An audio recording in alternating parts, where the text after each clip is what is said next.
everyone, I'm Ruponti Wazid, and you're watching Gen B, Diaspora Diary on Thikana TV.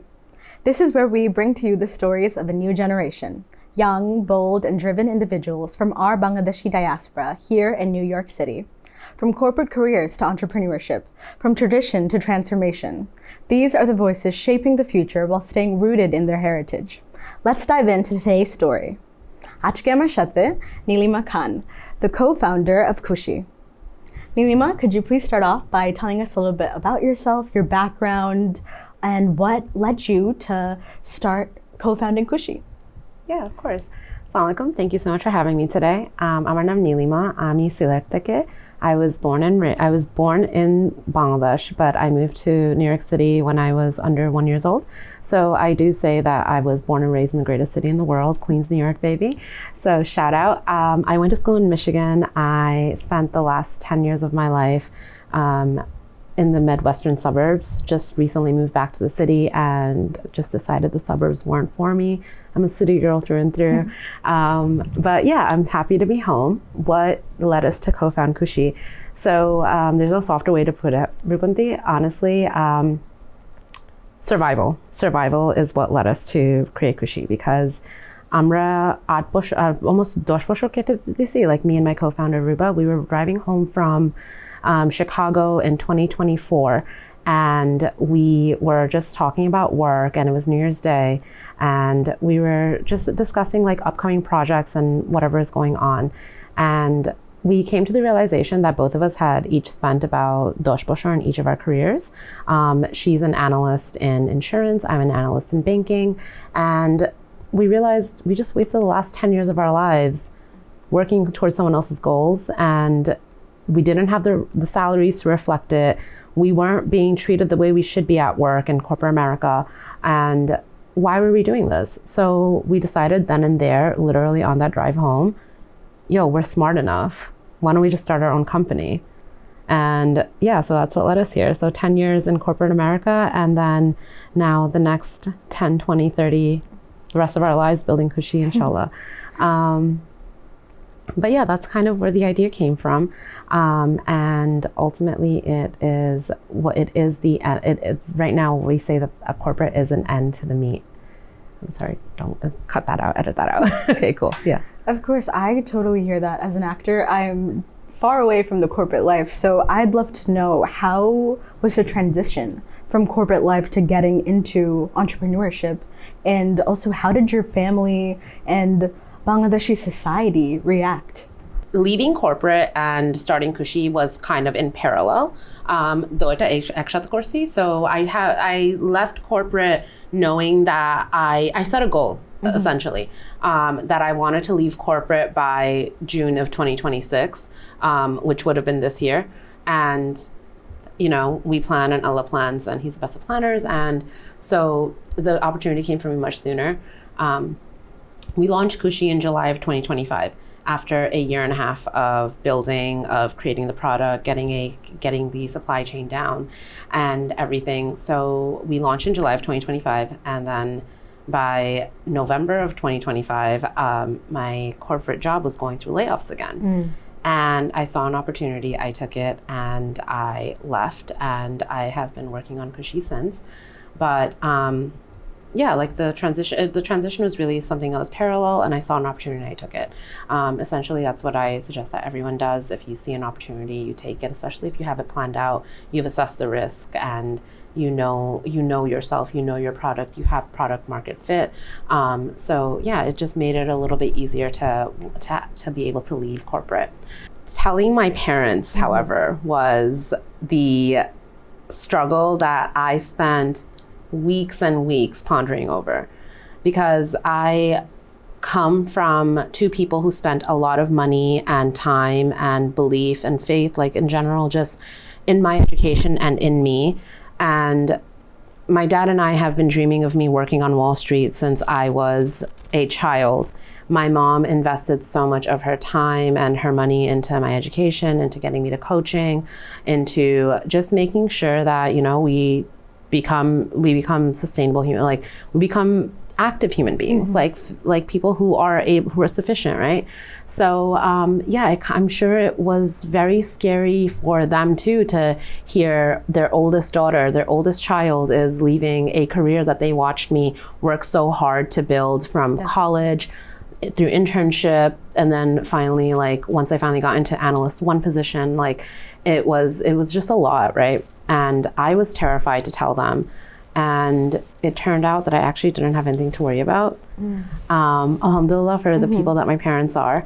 I am very grateful for them every single day. And I think I had a very different Bengali upbringing because I had supportive parents. And supportive parents do go a long way. Like I said, my dad saw me working on Wall Street since I was 8, since I was a little kid. So all he knew was one day Nilima was going to work on Wall Street. And for my mom, it's like I could do anything in the world. Like nothing is impossible for me. So she's always had that belief in me. So when I finally told them, it wasn't as nerve-wracking as I had expected it to be, which I was really happy about. And my mom actually ended up being Khushi's first investor.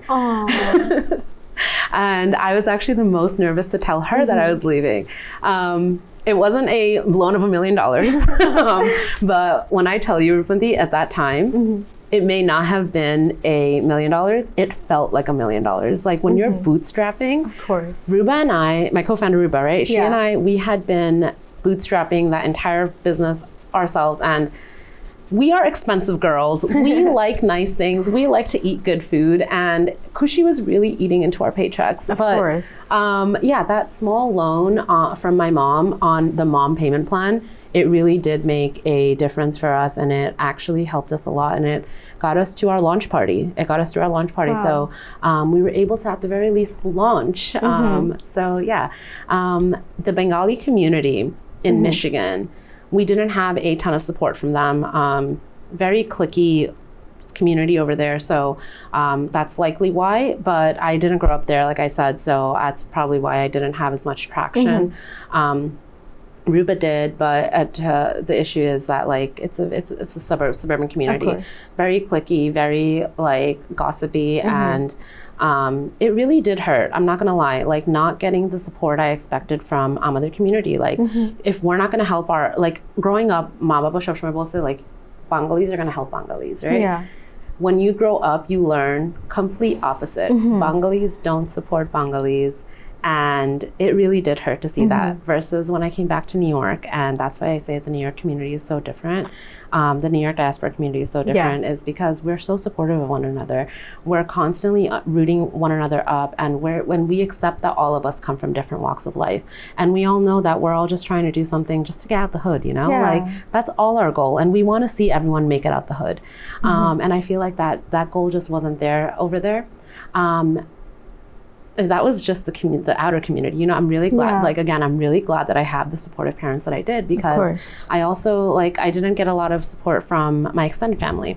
My chacha's wife, actually, this is she's gonna love hearing that this one made it to TV.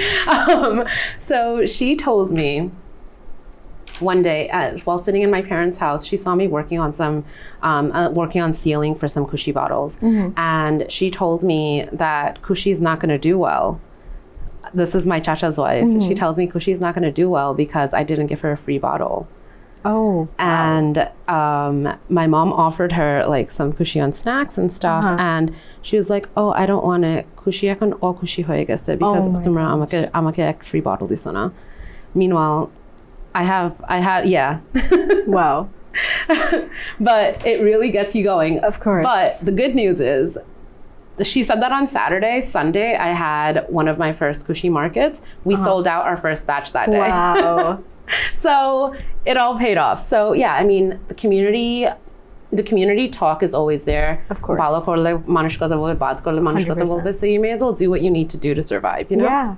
100%. I could not agree with that more. It's always like, before you make it, you hear all of the negative things like, eta corona ki hobe ar manush ki bolbe all the time. But then you make it and it's like, bah, amader meye eto bhalo korteche. So I wish that you had that support from everyone. But of course, like, as you said, you took it as that motivation of like, look at what I can do. Yeah. And you did it. Yeah, I did it. You're here doing it. And most importantly, I have really great parents. Aw, So yes. I'm gonna give that shout out to them. I don't need the validation from the community. It is really nice to have community support. I will always accept community support, but just know that I have really great parents. Yeah, and that is something I wish every single person here watching, that like if you're doing something out of the ordinary, something about starting your own business, like I hope you get that support from your parents. Yeah. That makes me Khushi to hear. www.khushispice.com. Yeah, everyone, if you're not Khushi and you're wondering why, maybe you need some Khushi spice.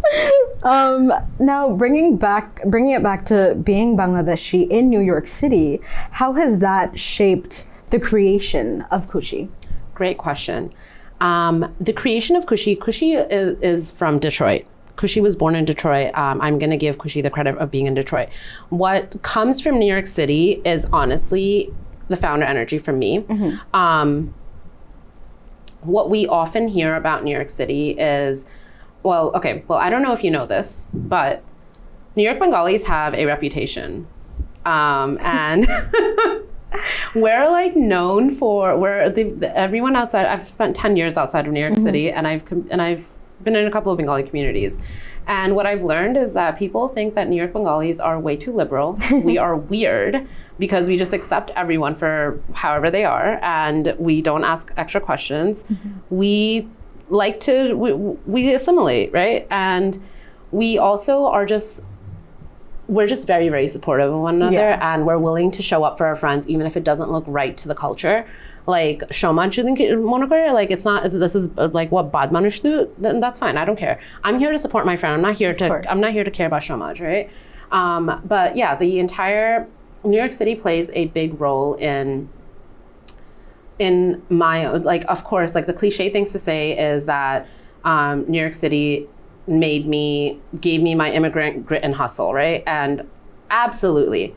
But I don't hear enough about people saying how growing up in New York City, especially as an immigrant, it also teaches you to humanize people. And because you have exposure to 8 million people in the city, right? That's 8 million opportunities to spread Khushi, right? And the ability to humanize people was really, really important because it gives Khushi the fun product profile that it deserves, because it is essentially a very fun product. It's very versatile. You put it on your fruits, you put it on your snacks, you put it on your drinks, you cook with it. You can do so many things with it.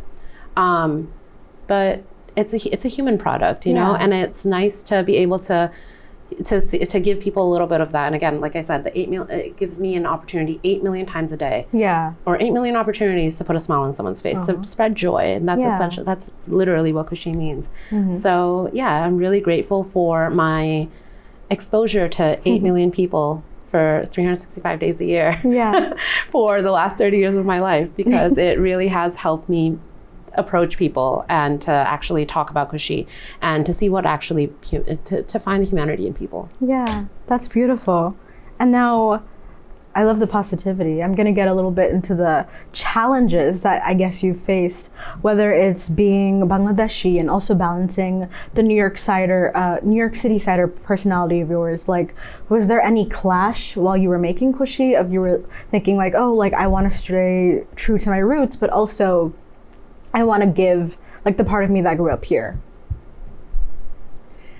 Yeah, Khushi is a diaspora product, right? Like I said, it is a diaspora product in that because it essentially is a rendition of a condiment that my friends and we used to make when we were kids. And like, I think most Bengali girls did that. We used to use like gura morich and like lobon, and we used to like mix it together, right? And then we used to eat it with our fruits, right? Yeah. And honestly, the absolute best way to eat fruits. And so the reason that Khushi becomes a diaspora product and how our culture impacted how this product was formulated was that we didn't just use South Asian spices. We also took spices from our upbringings in the West, and we took new flavors that we learned in the West, like brown sugar and we don't use garam meric in our mix. We use paprika because paprika isn't spicy, but it gives it that color, right? It gives that garam meric color. And we actually use Kashmiri chili to give it the kick, but it's a very, very minuscule amount of Kashmiri chili. So yeah, that like we had to adjust the flavor profile so that it would be more palatable to the Western tongue. One of the feedback that we constantly get is, why isn't it spicier? And look, honestly, we had my little sister test it, and shout out to Saima. We had my little sister try it, and my little sister is the girl that used to eat her rice with ketchup because she can't handle spice at all. She said it was spicy. She said it was spicy. We knew that the white people couldn't handle it. So we were like, you know what?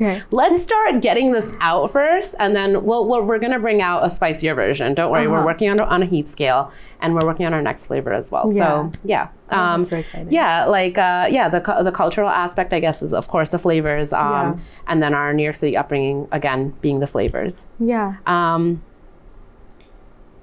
But yeah, that's good.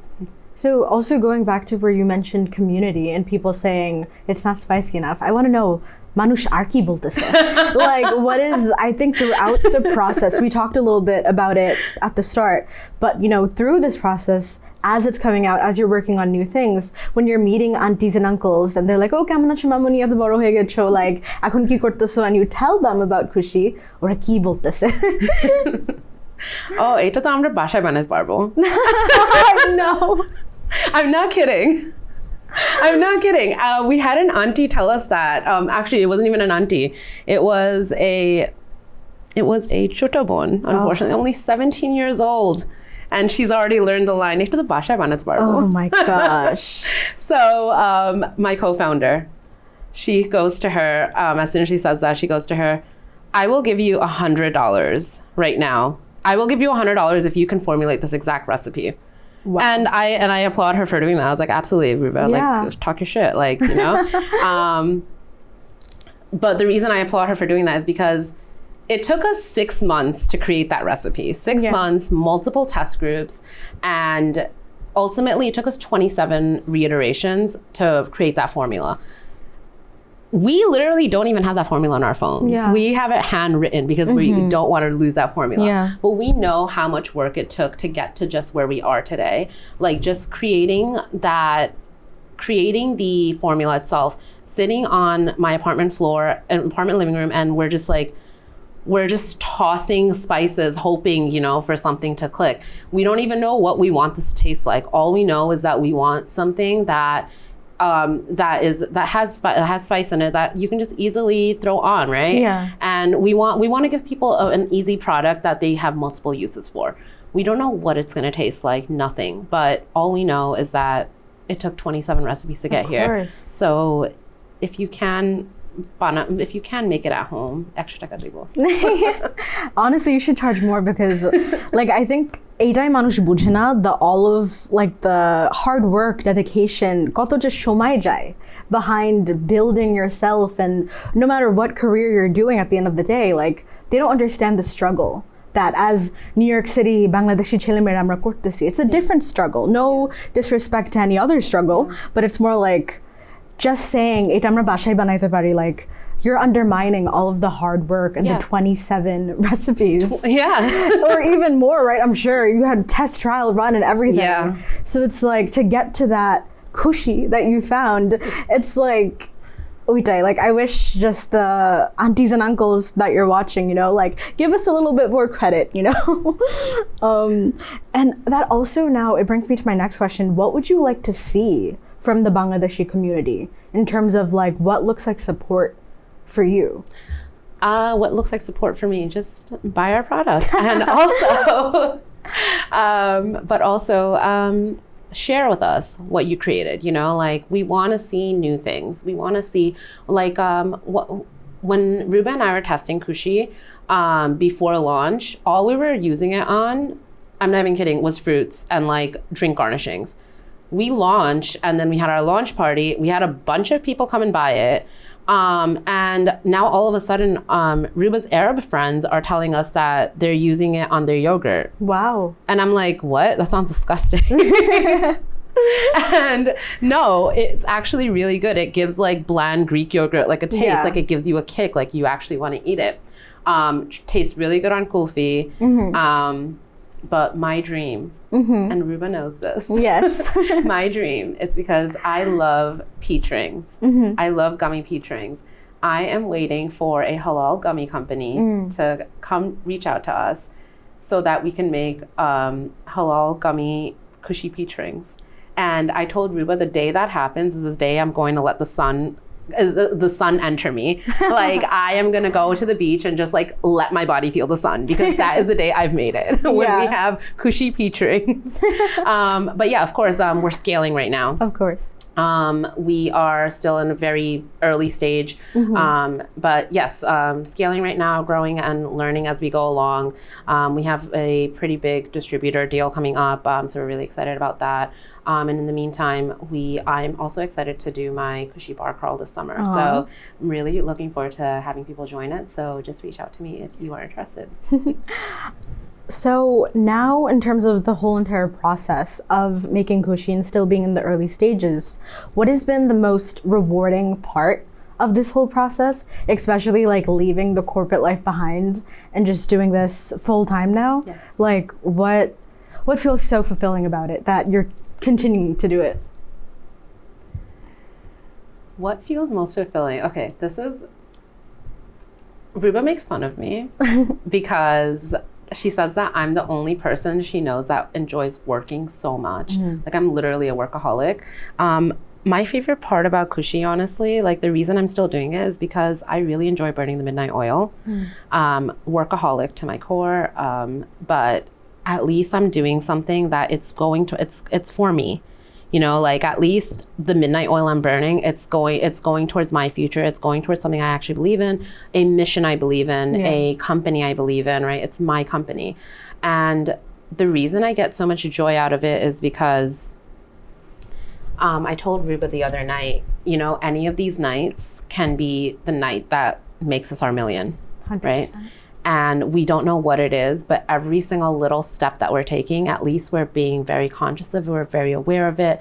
And because we're aware of it, we actually do, we really do celebrate our successes when they happen, like the sold out batch,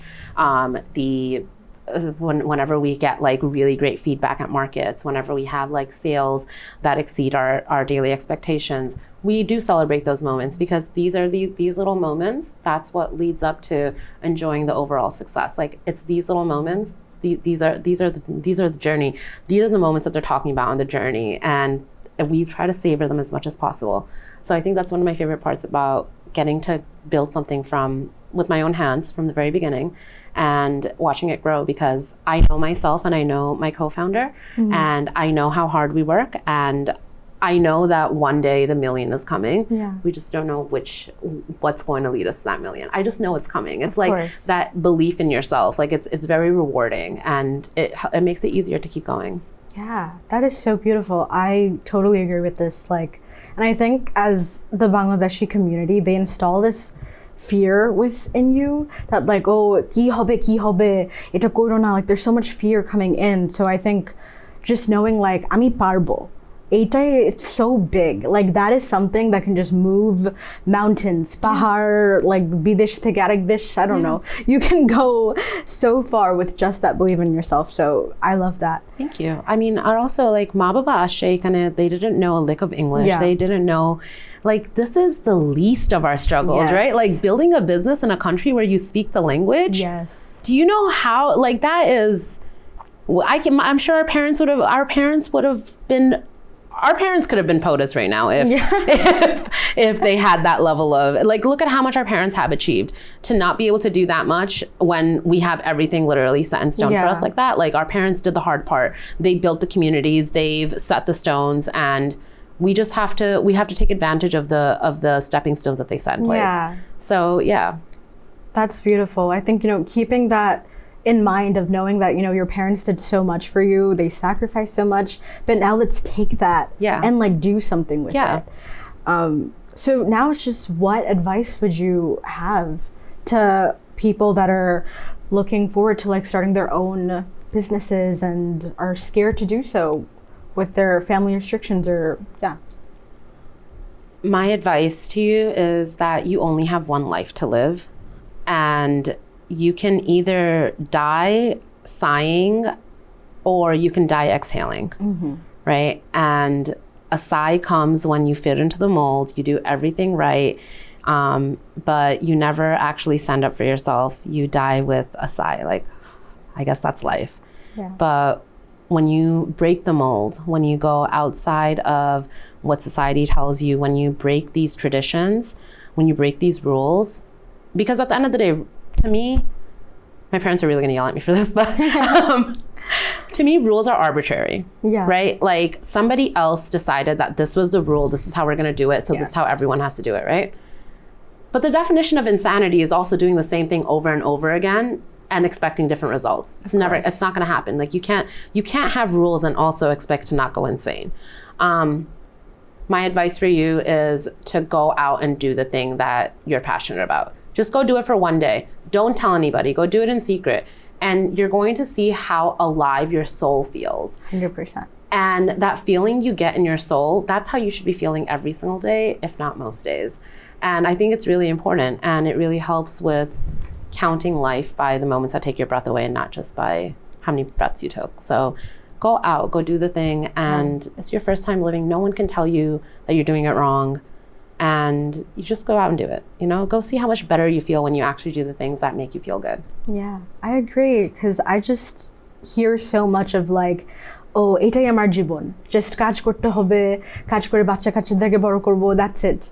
But it's more than that. It's more than just like doing what makes you khushi, like doing of like what you're passionate about and what you love. So thank you for being that inspiration and like breaking that barrier of just the generational cycle of like, the fear, of course, it comes from good. Like, Baba Ma to bhaloi bole. We're not saying kharap bole. It's more just like, we want to help them see like, hey, there's a little bit more to all that you've done for us, and now eta niye amra aro jinish korte chai. Exactly. So, yeah, and it feels like a very nice way ma baba ka thank you bolo now, right? Like you guys did so, like we really imagine living in New York City and not knowing another Bengali. Like imagine not having this diaspora community. I honestly, I don't know where I would be without my diaspora community, without my diaspora friends right now. I feel so home with them, and it's just beautiful being able to build a community. And I was actually telling one of my friends today, it's just so nice to be in this part of our lives and like choosing the people that so intentionally that we know we want to be a part of our kids' lives. And we're so intentional about the types of people we bring into our lives too. So I think the diaspora is beautiful, but we wouldn't have it without our parents. So shout out to the OGs. 100%. Thank you, Ammu, Baba, Auntie, Uncles, Nanu, Nani. Thank you. Thank you, Amma, Ba. Okay, wrapping up, a fun question for you, perhaps. What's the stereotype about Bangladeshi careers that you're happy to break? Ooh, I like this one. I like this one. I really, really like this question when I saw it on the list. And the reason I liked it is because I feel like this is a very sensitive topic. Traditionally, in the Fortune 500 world, banking world, tech world, brown people, South Asians, are seen as subservient. And if you know me, you know I'm anything but subservient. I'm anything but that.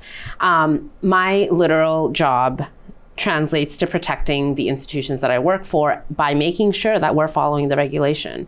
And in order to do that, sometimes you ruffle a bunch of feathers. You know, I've worked for the last 8 years. I've spent the last 8 years working with old white guys from 20, 30 years at JP Morgan, and they have said things to me like, whoa there, little lady, and all right, sweetheart, and I've heard it all, you know. I've learned to grow thick skin from that, and more importantly, I've learned to be persistent despite having to hear all of the stereotypes, despite having to face this type of discrimination. I've learned to look past it and keep doing what I need to do. And I'm going to say what I need to say, because I've spent a lot of money in my education. I've spent a lot of time, and I've built a lot of experience. And I know that I'm not going to let just because you have 20 years at JP Morgan doesn't mean that like you know everything in the world. Like clearly I know more than you. That's why you were so impressed by me. And why we're working at the same place at the end of the day, right?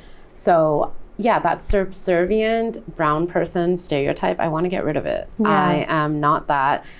Bengali blood is made of rebel blood, and I never want people to forget that. Yeah. Our whole job is to fight back, to give pushback. It doesn't matter if you're being difficult. People were difficult just for you to speak the language you speak today. So honor that. Honor your roots. 100%. Couldn't have said it better. That was beautiful. Wow. I have goosebumps. I think now just what is knowing of everything you know now, if you could go back in time and talk to your younger self, just, you know, trying to say any words of wisdom or advice or anything to like maybe help you make this process a little bit better or easier on yourself, what would you say? I would tell myself the same thing I told myself growing up, which was work hard, play hard. There was a Die Hard 2 poster at my train station. It was a movie poster that was posted up there since I was like 12 years old. And I would pass this movie poster for years and years and years, going to high school, going to college. And I would see it and I would always be like, yeah, you know what? Work hard, play hard. I would see it and like it automatically gets ingrained in you. The reason I would still give myself the exact same advice to just keep doing that is because I actually feel joyful when I make a win now, you know, like I know that I worked my ass off. So now I'm going to play my ass off too. So work hard, play hard. Show up kishu hobe ekdin. And in the meantime, you just got to work, you have to work hard. And when Ma Baba say that you can have a phone when you're in college, it's probably for the best. Yeah. I love that. Yeah. It's just also like, you know, like you had this passion and you went for it. Yeah. You had this desire and like you worked for it. That's the thing. It feels so much better when you actually work for it. Yeah. And it actually feels like you belong in that room when you're winning now, when you're celebrating, versus like you just go in there with your friends and it's like you're celebrating. It's great to celebrate friends, but like sometimes we do things that we don't deserve and we don't want to admit that we don't deserve them because it's just hard to admit that, we let ourselves down, but we feel like we still deserve this prize. But it also builds character when you deny yourself those things. So yeah. That's wonderful. Now, down to our last two questions for you. Do you see any new, I guess, what would be your dream collaboration or place that you want Khushi to be? And you can also just talk about any new upcoming things that Khushi has going on, markets or whatever you're planning next. So we're trying to get into a couple of markets, hopefully in Brooklyn this spring and summer. So you guys should see us soon. Keep an eye out on our Instagram page at Khushi Spice. So we'll have markets posted on there. And we also obviously will have markets posted in Michigan. What's the second part of the question? The first part actually was the dream part. Like, what's your dream for Khushi? My dream for Khushi... my dream for Khushi is, it feels really weird saying this out loud because like I've only talked about this with my co-founder. You can keep it private if you want to. It's not that I want to keep it private. It's a very wholesome dream. My dream for Khushi is that we build a foundation. Like Khushi is our spice is great. Of course. But our spice isn't what's going to complete the mission. The mission is to help empower other Bangladeshi women, right? Yeah. So my dream for Khushi is, inshallah, one day we have our own commercial kitchen and we have like this big brand and we get to bring in more Bangladeshi women, more young women, more South Asian women from the diaspora in to our kitchen, and we get to let them make their recipes, you know, and we get to help them build their business. They can sell under Khushi if they want. Essentially, they could sell under Khushi because we already have the entire business plan made, right? Yeah. We've done the hard part of building the business. Now you're just adding a new product to our line, and that would be your product, but it would be sold with Khushi.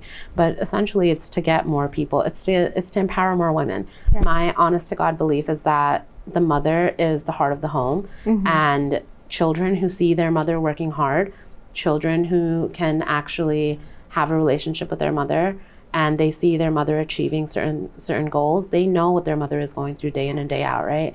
To be able to see your mom accomplishing something and while also raising you, it gives you so much more faith in yourself and the desire to want to also do better for yourself. Because if your mom, women who are our moms are at such a disadvantage in this country, right? So if someone like that can win in this country, why can't I? You know, it's so motivating. And yeah, so the dream is one day that we open up a full-fledged fellowship foundation kind of situation, and we help other women build businesses based on the things that they learn to make in their homes, and doing the thing that they do best, which is cook. Aww. Yeah. That makes me so emotional, because everything that you spoke about from the beginning of this conversation, it feels so full circle. Like, you started this off just, it's the life that we were given by our parents, and like that journey that really we're trying to give it all back to them. Yeah. And like, that's so beautiful. Like, একটা জিনিস শুরু করলাম এই ইচ্ছা নিয়ে, and then এই ইচ্ছাই এখন তোমাদের জন্যই পূরণ করতে চাচ্ছি. Yeah. Like, I think that's a very important word to use, itcha, right? Yeah. Having itcha, intention, is very important, because that is what's going to keep you going day in and day out. Trust me, there are days when I'm just like, I want to rip my hair out because the health department doesn't think that this is valid, and then there's something wrong with my SOPs, this and that. Yeah. Someone wants to make unnecessary edits. There are days when I'm just like, when am I like, I'm broke. Like, I'm like, there isn't a single freaking penny sitting in my bank account right now. Yeah. What am I going to do? Where is this going? Where is this freaking spice going to take me? Right? Like, Khushi's my baby. And sometimes you get really mad at your kids. Yes. I'm like, this kid's not even doing anything. It's literally my job to sell it. Yeah. But I'll get mad at my kid, essentially. But also, like, again, you never know when that $1 million day is going to come, when that $1 million decision is going to come. And I'm just holding out on that. And that's why you keep showing up every single day. Yes. That's what itcha does to you. 100%. You keep showing up, and it builds discipline. Yes. That's just such a beautiful way to end the conversation. সবাই তোমাদের ইচ্ছাকে follow করো, ইচ্ছাকে পূরণ করো, or at least চেষ্টাটা করো. চেষ্টা করো. That's the thing. We're trying. চেষ্টার পরে do 1% more. Do a little bit better than what you normally do. Give a little bit more than your best, because it raises your standards. Yeah. And higher standards lead to better products. 100%. So, yeah. And also, just like everything that you're doing, I'm doing, so many other Bangladeshis are doing, we're all like so extremely privileged to be doing these things, like, because of our parents and all these sacrifices. And like, with this privilege now, like, we're really trying our best to make this thing happen and give it back. Yeah. And I love that. It's all for you guys. It's all for you guys watching. Yes, we want to make you Khushi. Do you have any last words that you'd like to say to the audience? Or if not, you can just plug everything about Khushi. Thank you so much for giving me the opportunity to do this today. I am going to give another shout out to my mom and dad. So happy that I got to do this with Thikana. Really excited.